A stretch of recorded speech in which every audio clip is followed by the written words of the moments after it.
Good morning, students. It's me, Miss Sanya, and welcome back to another lecture. Well, in the previous lecture, we have already completed migration, in which I've told you about push and pull factor. So today we are starting with the causes of population movement. But before moving forward, hurry up, grab your notebook along with pencil and pen, and start noting the important pointers. And yes, you're familiar with the other guidelines. And we are going to discuss this topic in detail because there were multiple questions along with MCQs which were included in the past papers. So let's get started. You can see in this picture that there are so many people which are seen in this picture. They're moving towards some place. It means that they're moving from one place to another. Now starting with the causes of population. So starting with this, discuss with reference to both push and pull factors the main causes of population movement, including rural urban migration, seasonal migration, immigration, and emigration. So, in this SLO, we are going to discuss about the push and pull factors. We are also going to discuss about the causes of main population movement, that why people are migrating from one place to another, and then what are the rural and urban migration happened, the reason behind that. Then we are also going to discuss about seasonal migration, seasonal, and we are going to discuss in detail about this thing, and then immigration and emigration. Now, starting with the definition of migration. Migration, movement by people from one place to another with the intention of settling temporarily or permanently in the new location, external and internal. Migration means that the movement, that why people are going from one place to another, that is the movement. It means you're shifting your family or yourself from one place to another. That is known as the movement. Now, coming towards the next part, permanently in the new location. Here, temporarily, it means that for 6 months basis or for 3 months basis, that is known as temporary. And permanent means that permanently you're shifting to another place. So, new location, external means that out of the country, and internal means that within the country. That is the difference. Coming towards the next thing, forced migration. First, discuss all of these definitions and understand these definitions so that it will be easier for you to understand the other content which is coming forward. Now, forced migration. Human migration flows in which the movers have no choice but to relocate, temporary or permanent. Forced migration means that you are not allowed to stay in the same country, the native country, the place where you're living. You're not allowed to live there anymore. You have to switch towards another country. That is the forced migration, either for permanent basis or either for the temporary basis. Usually, forced migration is known as refugees, where you're not having no land and you're just moving from one place to another to settle your family and yourself into that place. Then comes another one, that is voluntary migration. Human migration flows in which the movers respond to perceived opportunity, not force. Voluntary migration means that this migration, in this one, the response or the perceived opportunity, it means that you want to go to another country as a voluntary basis. It means in search of a better living, a better quality of life for a temporary or the permanent basis. And yes, on the right, on the left side, you can see the push factors and pull factors, which we have already discussed in the previous slide. And if still you have not seen this pull factors and push factors, so there is a presentation. There's a video of migration which is onto my channel. Go to the channel and then look it over there, in which I've discussed in detail all the push factors along with the pull factors. Coming towards the seasonal migration. Seasonal migration is the movement of people from one area to another with each season in pursuit of better conditions for themselves and their livestock. Seasonal migration means that you're migrating from one place to another, and the major reason that why you're migrating, for better conditions of life, for better livestock. It means you're having your animals with you. You're moving your animals from one place to another for better living, and for better to complete the needs of your family. So this type of movement is typically carried out by nomadic farmers. Nomadic farmers means that those who are dependent upon agriculture and those who are dependent upon animals to feed their families. This migration is also known as labor migration. Labor migration, the major reason why it is known as labor migration, because they're dependent upon agriculture and animals.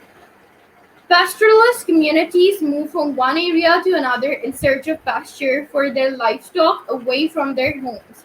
While pastoralist families, communities means they're dependent upon agriculture, they're in search of agricultural land to look after their animals.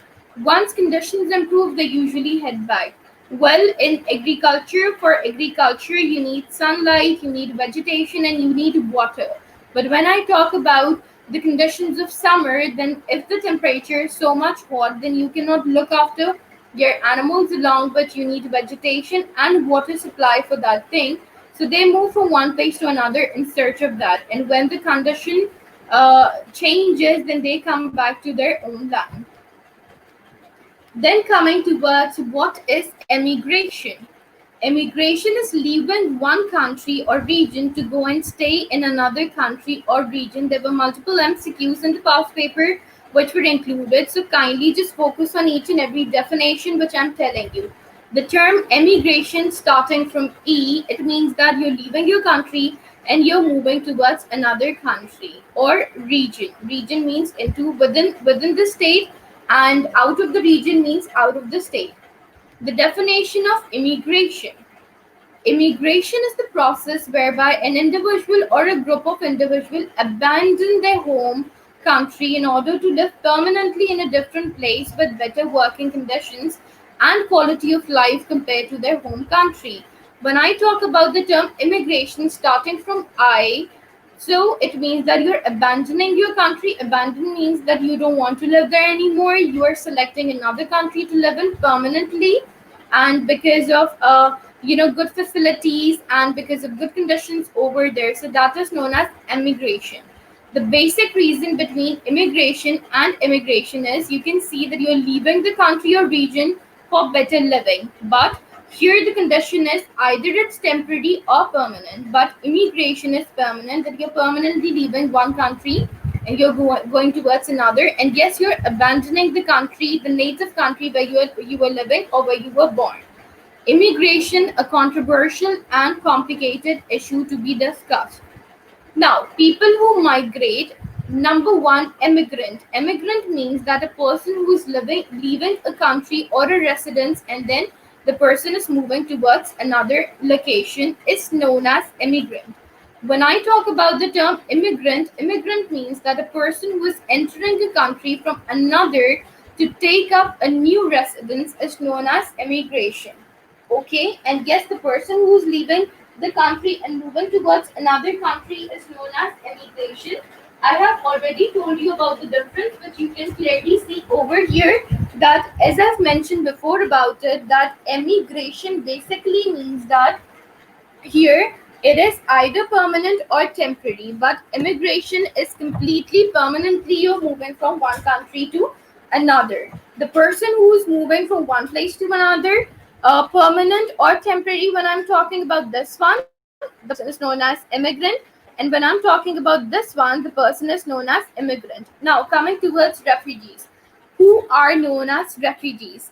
A person who is residing outside the country of his or her origin due to fear of persecutions for reasons of race, religion, nationality, membership in a particular social group, or political opinion. It means here, the place where you were living before, you were not safe over there, your rights were not safe, your living was not safe, then you're forcefully uh, going towards another country to live in, where you're not having no land, and you are in search of a better living, or you're in search of a home. Basically, you're in search of a home, and for that purpose you're moving from one country to another. That person is known as refugee, and this kind of refugee is known as forced migration, where you don't want to leave, but due to all of these factors you're leaving that country and you're moving towards another country.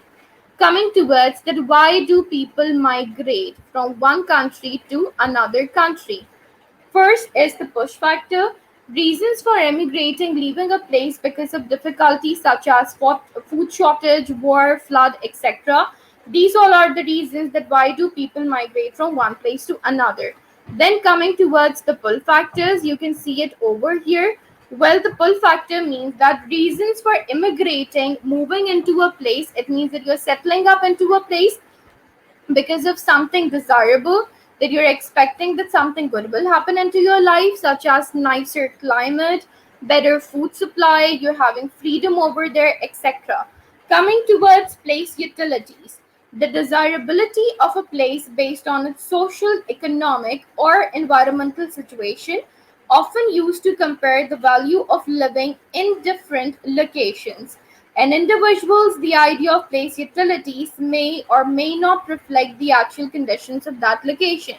Place utility means that you're only desiring to shift due to social, economic, or environmental situations, but you cannot say that place utility is completing all of those utilities, all of those needs which are by you.